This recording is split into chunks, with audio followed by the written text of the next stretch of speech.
Good afternoon. Welcome to the Midday Mull for Saturday, the 16th of October. We continue with Robert Murray McShane's readings and follow the story of the prophet Elijah. Today, reading chapter 19 of 1 Kings.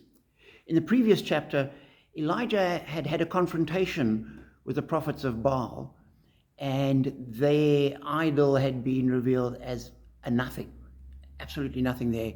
And the God of Israel, Yahweh, had come through with power and displayed his presence.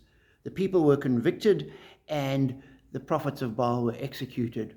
When the news gets back to the queen of Israel, Queen Jezebel, she threatens Elijah and says, "You're going to die like the prophets of Baal." And in verse 3 we read, Elijah was afraid and ran for his life. And so he runs off and eventually collapses under a broom tree where he prays. It says that he prayed that he might die. "I have had enough, Lord," he said. "Take my life. I'm no better than my ancestors." And then he collapses and falls asleep. And I was struck by that. We would expect, well, certainly I would, that after seeing God acting in power like that his faith would be strengthened and he would be encouraged and he would stand firm. And when Jezebel threatens him, he'd essentially say, "Bring it on. I've got God on my side, therefore I cannot lose." But he doesn't.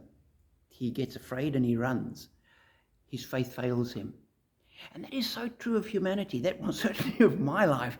Certain times you have a great sense of God's presence and his power with you, and your faith is strong.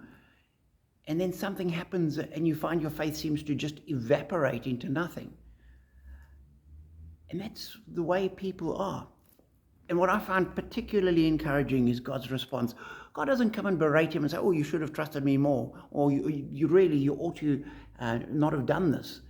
Instead, we're told that an angel of the Lord touched him and says, "Get up and eat." And there's some bread and some water. So he eats and he falls asleep again. God ministers to his need. He doesn't berate him. He doesn't judge him. He cares for him.